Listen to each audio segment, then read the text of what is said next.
디모데전서 1장 1절로 11절 함께 읽었습니다. 바울이 디모데에게 쓴 편지죠.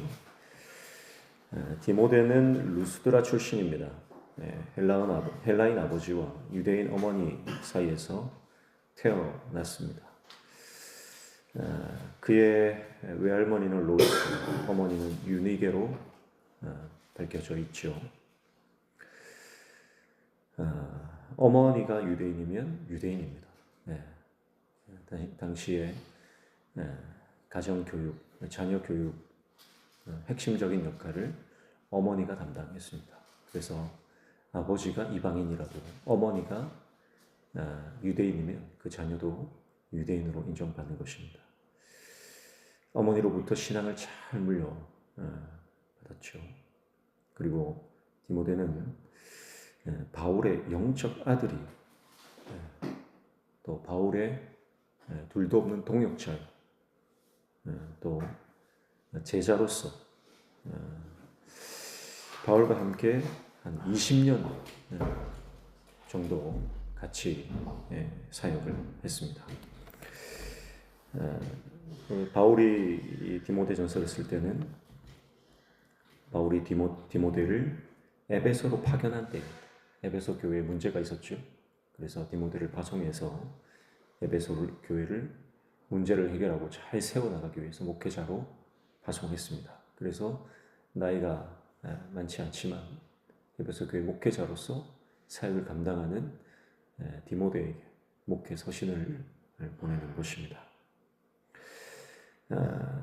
디모데 후서는 이제 바울이 로마 감옥에 갇혔을 때에 디모데를 위로하고 격려하고 복음 사역을 끝까지 충성하도록 권면하는 내용으로 또 이루어져 있습니다. 먼저 1절 보시면 우리 구주 하나님과 우리의 소망이신 그리스도 예수의 명령을 따라 그리스도 예수의 사도된 바울은 그렇게 시작합니다. 하나님을 우리 구주라고 표현을 하고 있습니다.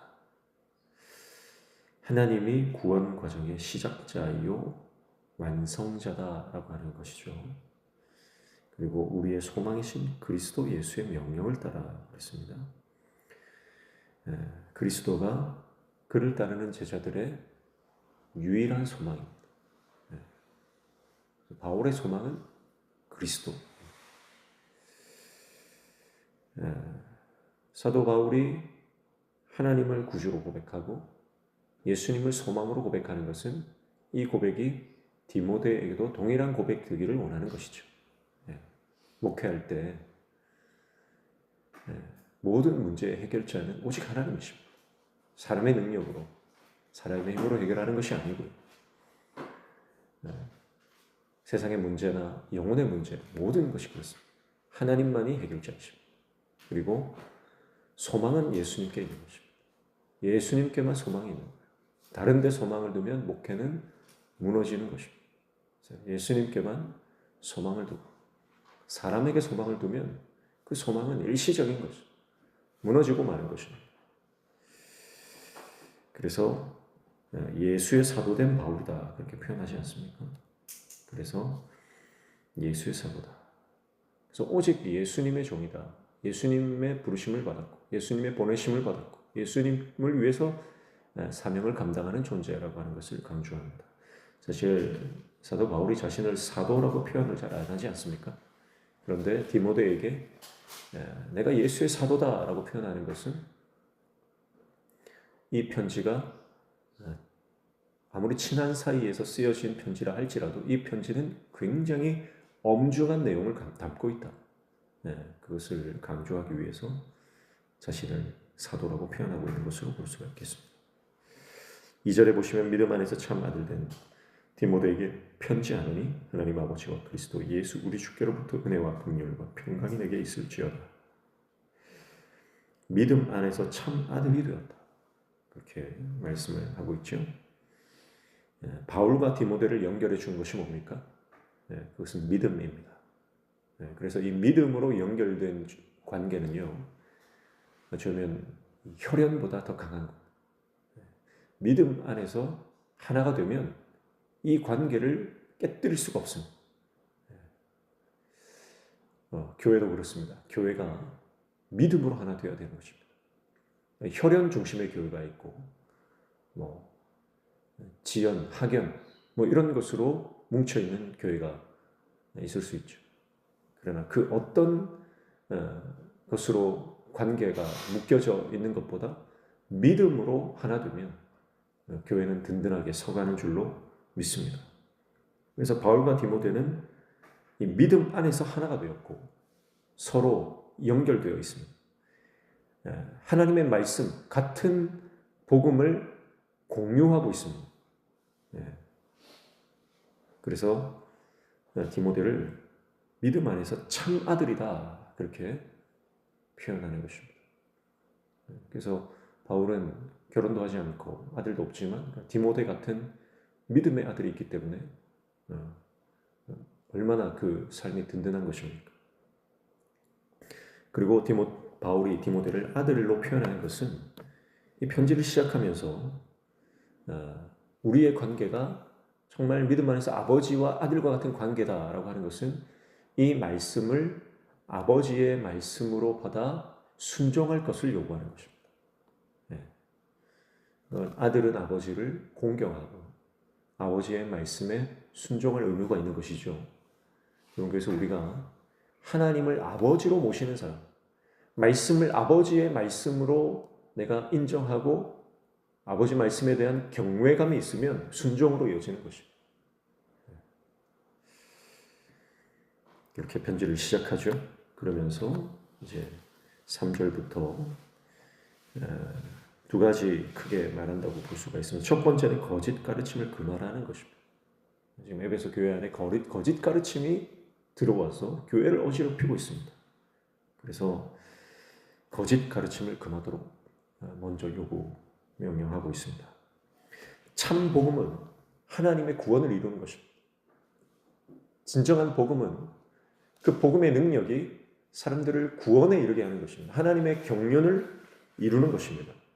그런데 오늘 본문에 보니까 이 거짓 가르침, 다른 교훈은요, 신화와 족보의 정신을 팔리게 만들어 버립니다.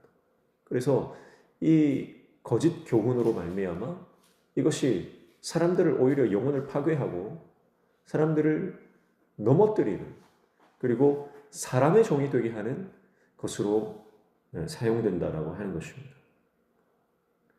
그래서 거짓 가르침을 금하라. 교회 안에 다른 교훈이 있어서는 안 되는 것입니다.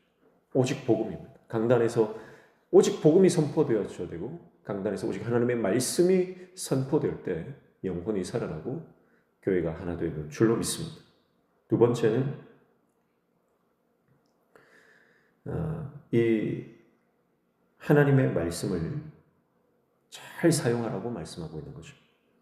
그래서 하나님을 사랑하는 자는 말씀을 경외하여 악을 제어하고 죄를 정죄하고 또 성도들을 권면하고 또 믿음으로 세워나가는 이 율법을 통해서 영혼을 살리는 역할을 감당할 수 있다는 것입니다. 그러나 악한 사람들은 어떻습니까? 율법주의자들, 다른 거짓 교훈을 가지고 있는 사람들은 이 율법을 자기를 드러내는 데만 사용하는 것입니다. 그래서 율법을 통해 하나님의 나라를 세워나가라. 하나님의 말씀을 통해 영혼을 살려라. 그렇게 그래서 모든 음행하는 자, 남색하는 자, 인신매매하는 자, 거짓말하는 자 등등 모든 이 바른 교훈을 거스르는 자, 하나님의 말씀의 뜻대로 살아가지 않고 세상 가운데 타락하는 모든 자들을 회복시켜야 된다. 이것은 하나님의 말씀으로만 가능한 것이다. 이렇게 사도 바울이 말씀하고 있습니다. 사랑하는 성도 여러분, 오늘 하나님 안에서 우리가 믿음으로 바로 세워져 가는 은혜가 있기를 축복합니다. 그리고 우리 안에 있는 모든 문제, 그 문제는 하나님 말씀으로 해결할 수 있고 하나님의 말씀이 우리를 살리고 회복시키고 예수 그리스도께 소망을 두는 자들이 믿음으로 승리하는 것을 기억하시고 오늘도 말씀으로 승리하는 저와 여러분 되시기를 주님의 이름으로 축복합니다. 기도하겠습니다. 하나님 아버지, 오늘도 말씀 붙잡고 믿음으로 나아갈 때에 예수님 성품 닮아가게 하시고 성령으로 충만케 하여 주시옵소서. 오늘도 주님 말씀 붙잡고 기도할 때 우리의 기도에 들어응답하여 주시며 우리 삶의 모든 막힌 문들이 열려지는 형통의 은혜를 허락하여 주시옵소서. 예수님 이름으로 기도하옵나이다. 아멘.